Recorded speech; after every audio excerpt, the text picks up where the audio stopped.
Hello everyone.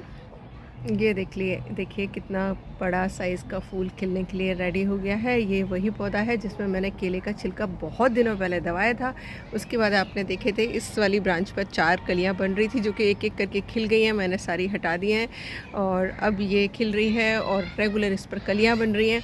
बस कुछ नहीं करना है, हर 15 दिन में केले का एक छिलका कॉर्नर में दबा देना है और बस आराम से बस बायो एंजाइम स्प्रे करते रहिएगा जिससे कि कोई पेस्ट अटैक ना हो और आपका पौधा हेल्दी रहे।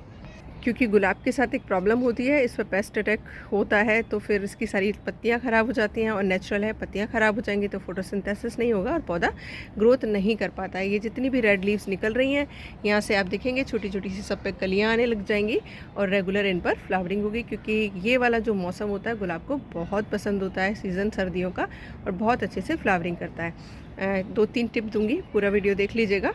अब देखिए आपको एक प्लांट दिखाती हूँ। ये है ऑक्सैलिस जिस पर पर्पल, मेरे यहाँ इस पर पर्पल कलर के फूल खिलते हैं, बहुत ही सुंदर लगते हैं फूल।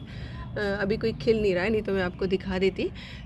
और इसकी मेरे पास 2 वैरायटी है। एक तो देखिए ये लीव्स आप देख रहे होंगे, ये चंगेरी नहीं है, पहले बता दूँ आपको। जो हम आयुर्वेद में पढ़ते हैं या सुनते हैं चंगेरी, वो अलग है, मैं उसको भी दिखाती हूँ।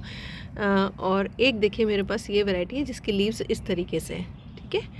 मतलब दोनों की शेप में भी अंतर होता है और ये दोनों वैरायटी मेरे अपने आप ही आई हैं नर्सरी से या पार्क से। ये देखिए आप दोनों का अंतर देख लीजिए, दोनों में ही पर्पल कलर के फूल खिलते हैं, बहुत ही सुंदर लगते हैं। और इनका टेस्ट जो होता है खट्टा होता है, बहुत ही बढ़िया लगता है खाने में। अगर आप लोग खाते हैं तो प्लीज़ कमेंट बॉक्स में ज़रूर बताइएगा। क्योंकि ये तो देखिए ये तो मैं इसी नाम से जानती हूँ, ऑक्सैलिस। और जो हम चंगेरी जिसे बोलते हैं, जैसे 3 पतिया या खट्टी मीठी, और बचपन में आई थिंक शायद सबने खाई होंगी क्योंकि खेतों में और रोड्स जो कहते हैं ना उसमें खेतों के जो मैड होती हैं उन पर उगा रहता था। ये बेल की तरह से चलता है। जैसे ये तो इसके नीचे तो बल्ब होते हैं छोटे छोटे से ना, कंद टाइप के होते हैं। शुरुआत में तो वो चना मटर से होते हैं, फिर बड़े होते चले जाते हैं। लेकिन जो ये चंगेरी होता है, पत्ती देखिए इसकी भी सेम इसी तरीके की होती है, लेकिन ये जो है बेल के आकार में चलता है। नीचे गोल गोल गोल गोल घूमती रहती है बेल, और इस तरीके से। और इसका तो देखिए मेडिसिनल बहुत सारी वैल्यूज़ हैं। अगर आप चंगेरी जो है गूगल सर्च करेंगे तो आपको इसके बहुत सारे मेडिसिनल वैल्यूज़ पता चल जाएंगी। दोनों में अंतर यही है कि ये कंद के रूप में यानी बल्ब होते हैं छोटे छोटे से, और ये जो है बेल के रूप में गोल गोल गोल गोल घूमता रहता है।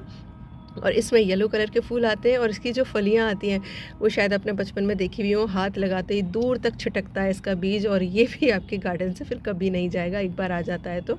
बट हाँ, टेस्ट जो है, जो मैंने अभी 2 वैरायटी दिखाई हैं दोनों का, इनका भी खट्टा है और चंगेरी का तो खट्टा होता ही होता है, जिसे हम 3 पत्तियाँ कहते हैं। और मैंने तो भाई बचपन में बहुत खाई है और मैं अभी भी खाती हूँ क्योंकि विटामिन सी का बेस्ट सोर्स होता है। आप लोगों में से कौन कौन खाता है कमेंट बॉक्स में ज़रूर बताइएगा। और ये देखिए शकरकंद, स्वीट पोटैटो वाइन जिसे कहते हैं, उस पर फूल खिलने लगे हैं। बहुत ही खूबसूरत फूल खिलता है इसका भी, मॉर्निंग ग्लोरी की तरह। तो मैं तो देखिए शकरकंद मिलेगी जब मिलेगी, लेकिन इसके फूल मुझे बहुत अच्छे लगते हैं, इसलिए भी मैं इस पौधे को उगाती हूँ। और एवरग्रीन प्लांट है, पूरे साल भर रहता है आपके गार्डन में, हरियाली की हरियाली और फूल के फूल। तो अभी भी मार्केट में खूब स्वीट पोटैटो यानी शकरकंद मिल रही होंगी। आप उनके छोटे छोटे से पीसेस काट के अगर मिट्टी में डाल देते हैं तो आपके यहाँ पर ये प्लांट फ्री में रेडी हो जाएंगे, जिन पर अब ज़बरदस्त फ्लावरिंग होने वाली है। काफ़ी सारे लोगों ने मिनी हिबिस्कस जिसे हम बोलते हैं उसके पौधे लगाए थे, उसकी हालत अब कुछ ऐसी होगी क्योंकि ये पौधा भी डोरमेंसी में जाता है। तो प्लीज़ अब इसके साथ कुछ छेड़छाड़ मत करिएगा, नहीं तो ये पौधा आपके हाथ से चला जाएगा। प्लीज़ देखिए बहुत सारे इस पर बन रहे हैं और उड़ जाते हैं, इसके बीज भी ना बनते हैं छोटे छोटे से और उड़ जाते हैं यहाँ से और अलग अलग गमलों में गिर जाते हैं और खूब सारे मल्टीप्लाई हो जाएंगे जैसे ही इसका सही मौसम आएगा इसका जर्मिनेट होने का। तो ये जो पौधे हैं ऐसे पौधे हैं जिनको एक बार लगा लो तो फिर इनको भी लगाने की दोबारा ज़रूरत नहीं पड़ती। काफ़ी सारे लोग पूछते हैं कि मैम हिबिस्कस पे बीज बनता है क्या? तो देखिए ये छोटा सा जो फूल मैं वाइट कलर का आपको दिखाती हूँ उसका पौधा है जिस पर रेगुलर बीज बनते हैं। पौधे की पत्तियाँ जो होती हैं बिल्कुल गुड़हल की तरह ही होती हैं, बट हाँ इस टाइम पर इसका भी डोरमेंसी टाइम मेरे यहाँ तो देखिए स्टार्ट हो गया है और पौधे की हालत आप देख रहे हैं। और ये देखिए ये है चंगेरी, मैंने दिखा दिया आपको। देखिए इस पर इस तरीके से बीज बनते हैं और इनको जब पकने के बाद हाथ लगाते हैं ना तो ये बहुत दूर तक छिटक कर चले जाते हैं बिल्कुल बंदूक की गोली की तरह से। तो ये इस तरीके से फैलती है ये वाली जो बेल होती है, और वो तो मैंने आपको दिखाई दिया, बल्ब की तरह से छोटे छोटे कंद होते हैं।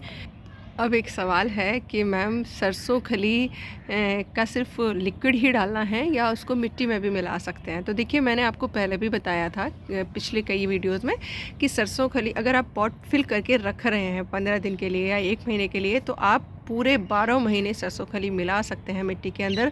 नुकसान कुछ भी नहीं होगा, सिर्फ फ़ायदा ही फ़ायदा होगा।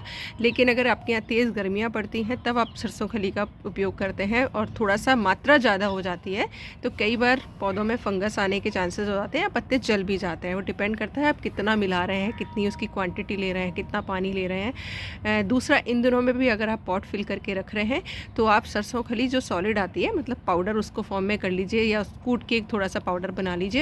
उसको मिट्टी में मिक्स कर करके मिट्टी के अंदर भी मिक्स कर सकते हैं पॉट्स में, या फिर आप मतलब पॉट्स में मिलाकर रख सकते हैं। नहीं तो आपको मैंने शेयर किया ही हुआ है कि आप लिक्विड बना के दे दीजिए।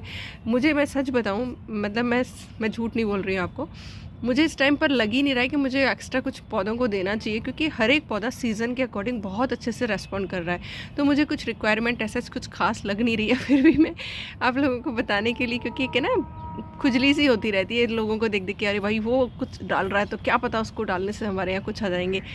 भैया, मैंने तो जो आप चीज़ों आप लोगों के साथ शेयर कर दिया है ना, बहुत ज़्यादा कुछ डालने की ज़रूरत पड़ेगी नहीं, आपके पौधे इतने हेल्दी रहेंगे। देखिए, ये मैंने एक छोटा सा एक पौधा शेयर किया था कुछ दिनों पहले, मैरीगोल्ड का, जिसकी मैंने पिंचिंग की थी। पिंचिंग करने के बाद आप देख रहे हैं कितने सारे मल्टीपल ब्रांचेस निकल रहे हैं, कितनी सारी कलियाँ बन रही हैं। और पॉट फिल एक बार ही किया था और टूटा हुआ पॉट है, बिल्कुल टूटा हुआ टब है, जिसमें सिर्फ मैंने गार्डन का वेस्ट भर दिया था। इसमें किचन वेस्ट बिल्कुल भी नहीं है, सिर्फ गार्डन का वेस्ट है और मिट्टी है थोड़ी सी, और नीम खली मिटा के ऊपर का जो लेयर मिट्टी का भरती हूँ। और देखिए पौधा कितने अच्छे से रेस्पॉन्स कर रहा है। तो अननेसेसरी मैं क्यों उसे खाना दूँ जब उसे ज़रूरत ही नहीं है। बट हाँ, आपकी मिट्टी अभी इतनी अच्छी नहीं हुई है तो नेचुरल है, आपको देना पड़ेगा, तो आप दे दीजिए, कोई घबराने की ज़रूरत नहीं है। बस क्वांटिटी थोड़ी रही है। देखिए, थोड़ा कभी नुकसान नहीं करेगा, ज़्यादा हमेशा जब हम कोई चीज़ दे देते हैं तो नुकसान कर जाती है।